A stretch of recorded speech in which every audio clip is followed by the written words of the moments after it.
Hi every one. So നമ്മളിന്ന് നോക്കാൻ പോകുന്നത് സിസ്റ്റംസ് ബയോളജിയാണ്. സോ സിസ്റ്റംസ് ബയോളജി എന്ന് പറയുന്ന ബയോ ഇൻഫർമാറ്റിക്സിൻ്റെ മോഡ്യൂൾ 5 ആണ്. സോ സിസ്റ്റംസ് ബയോളജിയിൽ ഞാനിവിടെ കൊടുത്തേക്കുന്ന ഒരു ടെക്സ്റ്റ് ബുക്കിൻ്റെ PDF ആണ്. സോ അതിലെല്ലാം നിങ്ങൾ വായിച്ച് പഠിച്ച് വെക്കേണ്ട ആവശ്യമൊന്നുമില്ല. സോ ഇതിലെ ഇൻട്രൊഡക്ഷനും കാര്യങ്ങളൊക്കെ നിങ്ങൾ ജസ്റ്റ് ഒന്ന് മനസ്സിലാക്കിയാൽ മാത്രം മതി. സോ നമുക്കറിയാം നമ്മളുടെ ഈ ഒരു എർത്തിൽ ഏറ്റവും കോംപ്ലെക്സ് ആയിട്ടുള്ള ഒരു ഫിനോമിന എന്ന് പറയുന്നത് ലൈഫാണ് അല്ലേ. സോ ഈ ലൈഫ് നമ്മൾക്ക് എന്താണ്, ഇപ്പോൾ ഈ ലൈഫ് മുന്നോട്ട് പോകാനായിട്ടോ അല്ലെങ്കിൽ ഇതിനെ വർക്കിംഗ് ആക്കാനായിട്ട് നമുക്ക് പല മാക്രോ മോളിക്യൂൾസ്, മൈക്രോ മോളിക്യൂൾസിൻ്റെ ആവശ്യം വരും. ഈ മോളിക്യൂൾസ് എന്നൊക്കെ പറയുന്നത് ഇതിൻ്റെ ബേസിക് യൂണിറ്റ് എന്ന് പറയുന്നത് സെല്ലാണ്. അപ്പം സെല്ലിൻ്റെ പ്രോസസ്സസും സെല്ലിൻ്റെ ഫോർമേഷനും കാര്യങ്ങളൊക്കെ മനസ്സിലാക്കാനായിട്ട് നമുക്കൊരു ഫിനോമിന വേണം, അല്ലെങ്കിൽ ഒരു അപ്രോച്ച് വേണം. ആ ഒരു അപ്രോച്ചിനെയാണ് നമ്മൾ എന്ത് വിളിക്കുന്നത്? സിസ്റ്റംസ് ബയോളജി എന്ന് വിളിക്കുന്നത്. എന്താണ് systems biology? Investigation of cells, organs and organisms, പിന്നെ അതിൻ്റെ കൂട്ടത്തിൽ തന്നെ സെല്ലുലാർ പ്രോസസ്സ്. ഇപ്പോൾ എന്താണ്, ഇപ്പോൾ നമ്മുടെ സെല്ലിൻ്റെ കമ്മ്യൂണിക്കേഷനോ ഡിവിഷനോ ഹോമിയോസ്റ്റാസിസോ ഇങ്ങനത്തെ കാര്യങ്ങളൊക്കെ. അപ്പം ഇതിനെയൊക്കെ മനസ്സിലാക്കാൻ, ഇതിനെയൊക്കെ ഇൻവെസ്റ്റിഗേറ്റ് ചെയ്യാനായിട്ടുള്ള ഒരു അപ്രോച്ചിനെയാണ് നമ്മൾ സിസ്റ്റംസ് ബയോളജി എന്ന് വിശേഷിപ്പിക്കുന്നത്. അപ്പം ഇതിൻ്റെ ഇടയിൽ നമുക്ക് എന്തൊക്കെയാണ് വരുന്നത്? DNA RNAയുടെ സ്ട്രക്ചർ വരും, പിന്നെ പ്രോട്ടീൻ്റെ സ്ട്രക്ചർ വരും, DNA റെപ്ലിക്കേഷൻ്റെ പ്രിൻസിപ്പിൾ, നമ്മുടെ central dogma of molecular biology. പിന്നെന്താണ്, നമ്മൾ സെൽ എങ്ങനെയാണ്, ഏറ്റവും ബേസിക് യൂണിറ്റ് ഓഫ് ലൈഫ് എന്താണ്? സെല്ലാണ്. സെൽ എങ്ങനെയാണ് വർക്ക് ചെയ്യുന്നത്, സെല്ലിൻ്റെ ഫോർമേഷൻ എന്താണ്, ഇപ്പോൾ ഒരു സെൽ വോൾ അല്ലെങ്കിൽ സെൽ മെംബ്രെയിൻ എന്താണ് ചെയ്യുന്നത്, ഇങ്ങനത്തെ ബേസിക് കാര്യം മുതൽ എന്താണ് കോംപ്ലെക്സ് ആയിട്ടുള്ള കാര്യങ്ങളെയൊക്കെ ഇൻവെസ്റ്റിഗേറ്റ് ചെയ്യാനായിട്ടുള്ളതാണ് സിസ്റ്റംസ് ബയോളജി.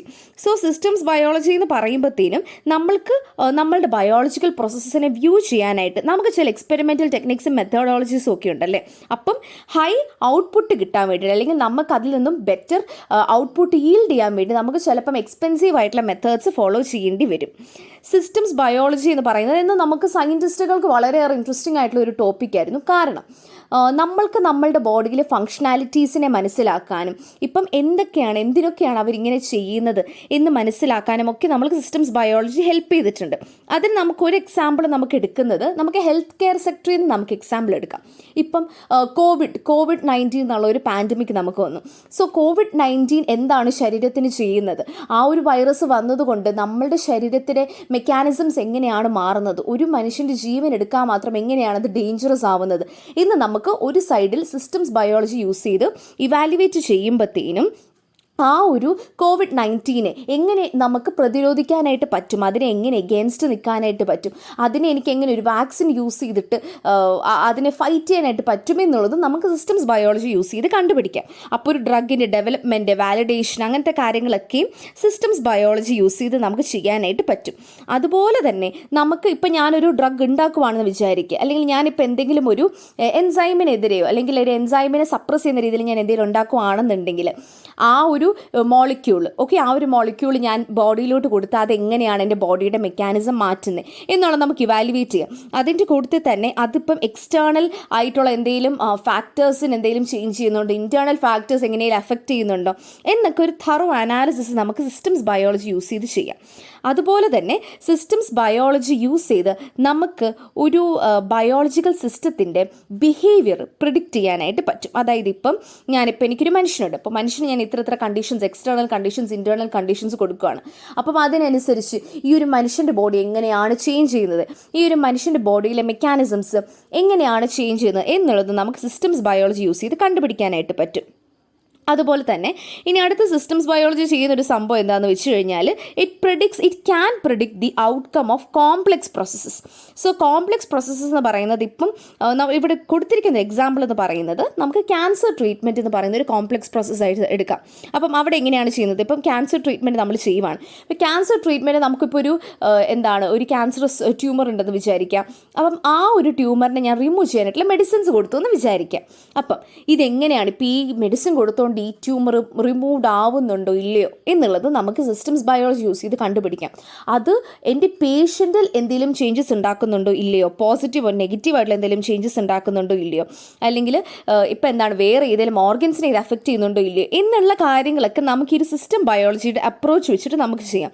ഇതുപോലെ കുറേ എക്സാമ്പിൾസ് നമുക്ക് സിസ്റ്റം ബയോളജിയുടെ വിത്ത് റെസ്പെക്റ്റ് പറയാനായിട്ട് സാധിക്കും.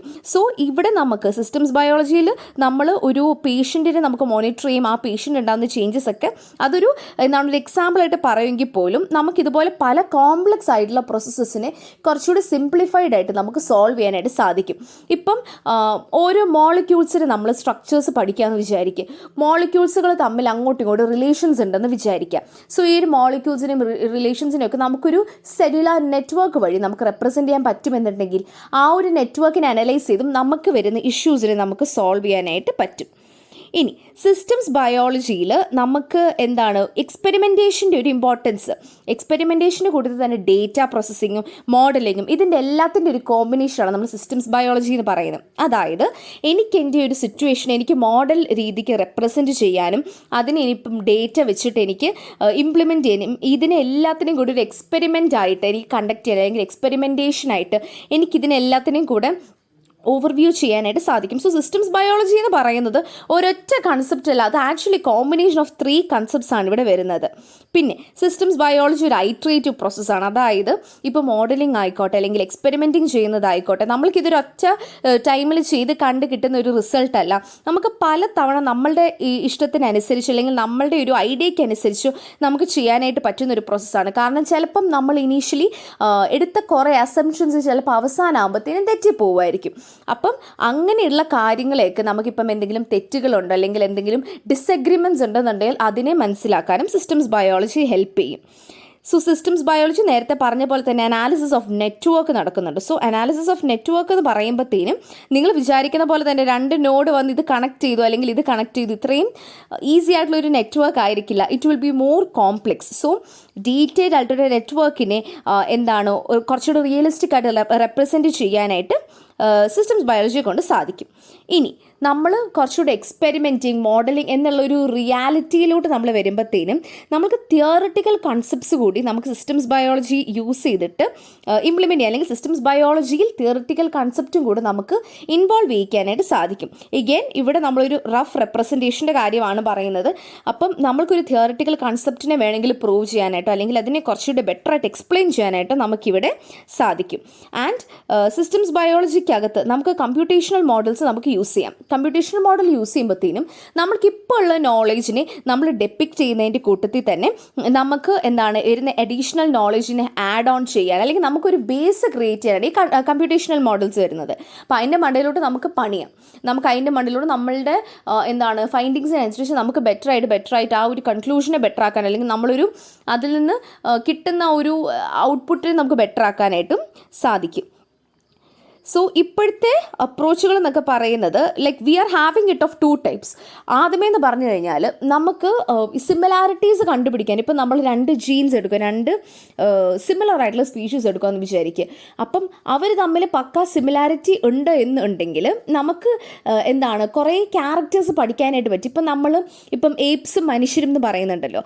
അപ്പം ഇവർ രണ്ടുപേരും നമ്മൾ കമ്പയർ ചെയ്യുമ്പോൾ നമുക്ക് ജനറ്റിക്കലി കുറച്ച് സീക്വൻസസ് സിമിലർ ആണെന്നുണ്ടെങ്കിൽ നമുക്ക് അവരിൽ നിന്നും ഒരു കൺക്ലൂഷൻ എളുപ്പം ജനറേറ്റ് ചെയ്യാനായിട്ട് സാധിക്കും. പക്ഷേ അങ്ങനെയാണോ റിയാലിറ്റിയിൽ കേസ്? അല്ല. എന്തുകൊണ്ടാണ്? നമുക്ക് എവല്യൂഷൻ നടക്കുന്നത് കൊണ്ട് തന്നെ നമുക്ക് പല ജീൻസിൽ മ്യൂട്ടേഷൻ സംഭവിക്കാറുണ്ട്. അപ്പോൾ അതുകൊണ്ട് തന്നെ എവല്യൂഷണറി ചേഞ്ചസ് ഉള്ളത് കൊണ്ട് തന്നെ ജനറ്റിക് വേരിയേഷൻസ് നമുക്ക് കിട്ടാനായിട്ട് സാധിക്കും. സോ എഗെയിൻ നമുക്ക് ഒരു സിസ്റ്റം ബയോളജിയിൽ നമ്മളിപ്പോൾ എന്തെങ്കിലും ഒരു കൺക്ലൂഷൻ എത്തുവാണെന്നുണ്ടെങ്കിൽ ഇപ്പോൾ നമ്മളതൊരു സ്പീഷി വെച്ചത് കണ്ടുപിടിച്ചെന്നുണ്ടെങ്കിൽ it will not be the same for another സ്പീഷിയോ അല്ലെങ്കിൽ another set of species. So that is the beauty and the difference in systems biology. ഇതൊരു ജനറിക് ആയിട്ടുള്ള ഒരു ഏരിയ അല്ല. ചിലപ്പോൾ ഓരോ ഓർഗാനിസത്തിനും ഓരോ രീതിക്കായിരിക്കും പ്രോസസ്സസും കാര്യങ്ങളൊക്കെ നടക്കുന്നത്. So that is the beauty of it.